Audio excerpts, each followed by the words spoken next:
Olá, hoje é sexta-feira, sexta-feira santa na tradição cristã. É a sexta-feira em que cristãos do mundo todo param e celebram e rememoram a morte de Jesus. Seguramente a Páscoa, a ressurreição, antecedida naturalmente pela morte, são os eventos, são os episódios em torno dos quais gravita toda a fé cristã. Não há nada mais importante em todo o calendário, em toda a teologia, em toda experiência espiritual cristã que não seja algo que esteja diretamente ligado à morte e à ressurreição de Jesus. Por isso, na sexta-feira, é momento de pensar sobre o significado da morte, da minha morte, da morte que visita todo ser humano, diretamente no seu momento final, como indiretamente todos os dias, na morte daqueles que amamos, na morte que povoa, infelizmente, a civilização, morte de toda a natureza que nós experimentamos.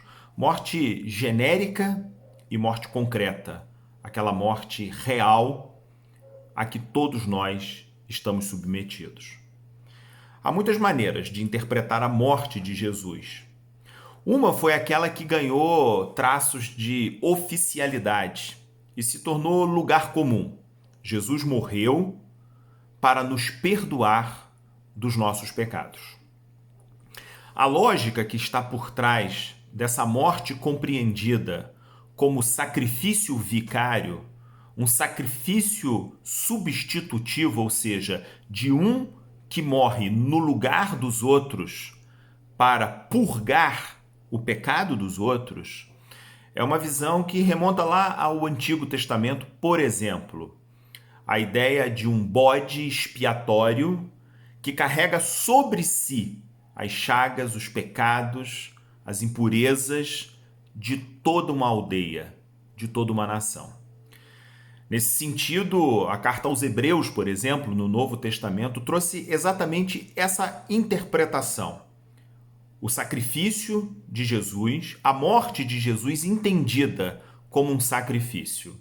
Como se tivesse sido o desejo de Deus, o Pai, enviar o seu Filho ao mundo para que ele fosse morto e, pelo seu sangue derramado, todos os demais fossem perdoados dos seus pecados. É claro que, dito dessa forma, parece muito simplista. Não é simplista, porque tem a ver também com o engajamento pessoal, com a adesão pela fé, a conversão dos indivíduos que assumem uma vida cristã. É claro que há tudo isso, mas essa visão carrega consigo alguns preconceitos decorrentes de tradições muito antigas e carrega consigo também uma ideia quase sádica de que um inocente deve morrer para que todo o restante seja perdoado.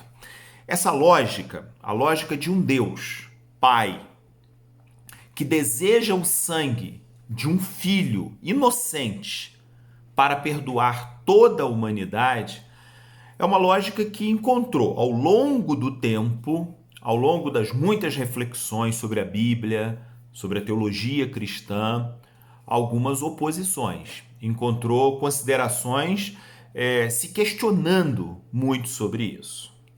Talvez porque, na verdade, essa fala meio mágica, automatizada, de que há um processo cósmico, um processo celestial pré-definido, pré-programado, em que as pecinhas se encaixam para a vontade de Deus se realizar, isso de fato é muito simplista.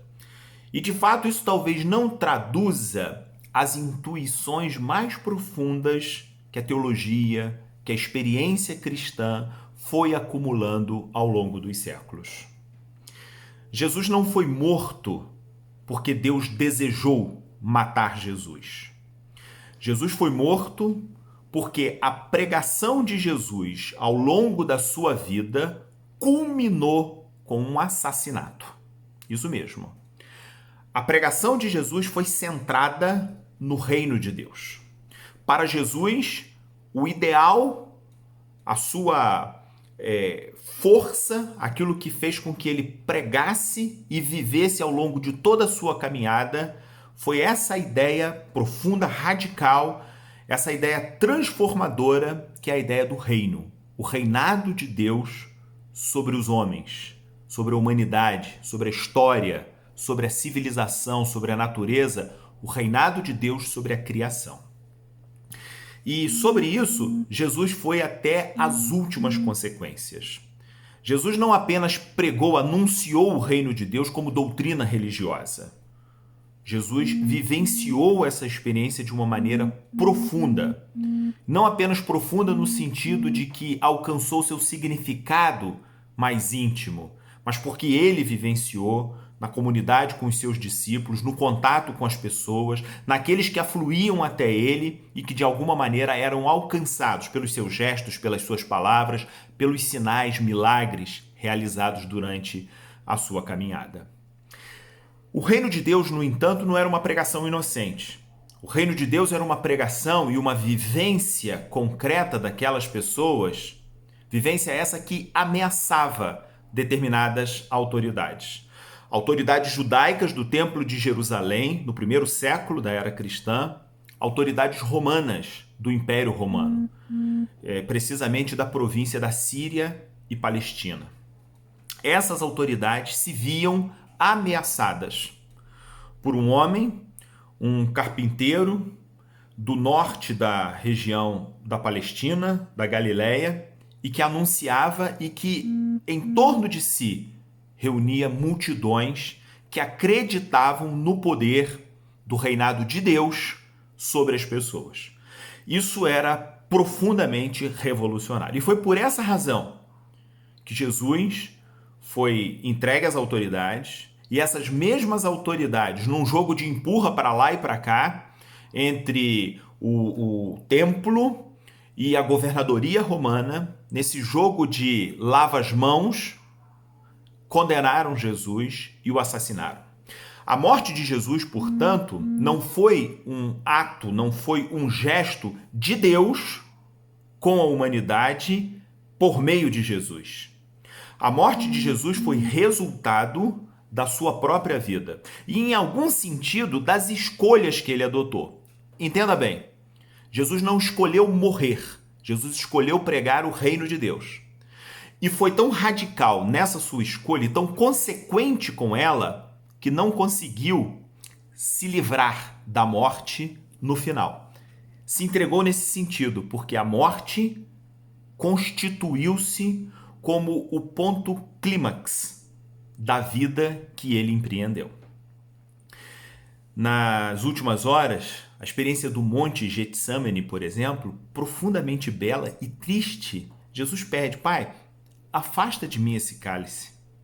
Ou seja, não havia naquele ser humano, com toda a radicalidade da sua humanidade, o desejo de morrer, muito menos a consciência de ser uma peça num plano celestial que o entregaria para a morte. E nada disso. Havia apenas fidelidade, havia apenas consequência com a vida que ele empreendeu. Nesse sentido, a morte de Jesus, ela é salvadora não por ela mesma. A morte de Jesus é salvadora como consequência da vida que ele levou. Em outras palavras, o que nos salva, quem acredita na salvação cristã, o que nos salva não é a morte de Jesus em si, mas a vida de Jesus culminada na sua morte. E aí, a ideia de que Deus enviou o seu Filho amado para o mundo, para que todo aquele que nele crê não pereça, mas viva eternamente, ganha um outro contorno completamente diferente. Deixa de ser algo mágico, deixa de ser algo mecânico, automatizado, sacrificial, substitutivo. Ele fez por mim. Não. Adquire um outro compromisso, adquire uma outra dimensão de alguém que pregou o reino e viveu a radicalidade desse reino de uma forma tal que nos convida a todos a assumirmos essa mesma condição. Quem quiser vir após a mim, que tome a sua cruz.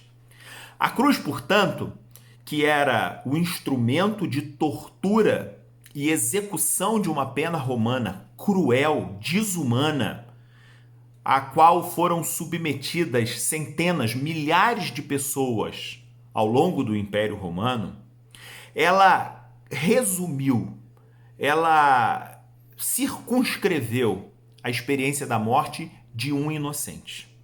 Jesus foi vítima de um sistema corrupto, carcomido, em que os donos do poder não podiam aceitar em hipótese nenhuma qualquer tipo de ameaça que desestabilizasse a sua zona de conforto. E o reino de Deus fazia isso. Porque o reino de Deus falava do poder das crianças. Porque o reino de Deus falava do poder daqueles que estavam à parte, à margem da sociedade. Porque o reino de Deus pregado por Jesus era o reino dos pequenos, dos frágeis, dos mansos, daqueles que gozam a vida a despeito do dinheiro, a despeito do poder, a despeito da riqueza, da fama, do sucesso, do luxo que alguns poucos têm acesso. O reino de Deus pregado por Jesus era o reino da mesa farta, mas em que todos deviam estar sentados ao seu redor, dos mendigos aos reis. Uma mesa de comunhão acima de tudo. É nesse sentido que, por exemplo, a ceia da quinta-feira, este é o meu corpo que é dado por vocês. Ou seja, aquele grupo ao redor da mesa de Jesus. A carta do apóstolo Paulo à igreja de Coríntios representa isso muito bem, porque ela fala no capítulo 11 do memorial da ceia, da Eucaristia, e logo no capítulo 12 ela diz assim: a igreja é o corpo de Cristo. Ou seja, aqueles que acreditam em Jesus são esses aqueles que vão dar o segmento do corpo, da presença concreta de Jesus na história. É nesse sentido, portanto, que a morte é tão poderosa. Poderosa aqui no sentido negativo e positivo. Negativo porque ela é a experiência radical que acomete a todos. Mas ela é a experiência suprema em que nós nos encontramos com o significado da nossa vida e podemos irromper com ele, transcender dele. Assim dito, é bom, eu gosto dessa ideia, de entender a morte de Jesus não como um gesto desejado por um Deus que simplesmente quer sangue para se ver livre dos pecados de alguns, ou de todos, ou de quase todos, mas ao contrário disso, de um Deus que ama o mundo de tal forma que visita esse mundo na forma de um carpinteiro da Galileia. Um carpinteiro simples e que com palavras mansas prega um reino de fraternidade. Nesse sentido, Jesus morreu a minha morte. Morreu a sua morte. Morreu a morte humana no seu mais profundo significado. Ou seja, a morte de Jesus, mais do que um sacrifício, ela é um gesto de solidariedade. Solidariedade com aqueles que enfrentam a morte como ela é. A morte pela barbaridade, a morte pela violência, a morte pela culpa e pelo crime alheio, a morte que é produzida por esse mundo que está distante de valores essencialmente humanos, de fraternidade, de solidariedade.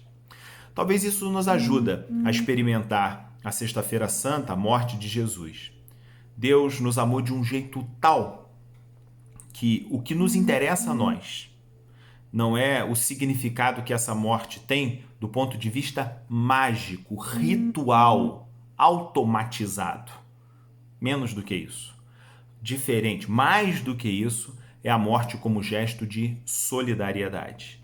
Ele ocupou conosco o lugar que todos nós enfrentamos, de muita fragilidade, de muita dor, mas acima de tudo, de superação. A Páscoa no domingo mostra isso. A ressurreição está reservada para quem viveu consequente, responsável, solidariamente a sua vida. E teve coragem, se a gente pode usar essa palavra, de morrer ao final, por causa de tudo isso. Feliz Páscoa!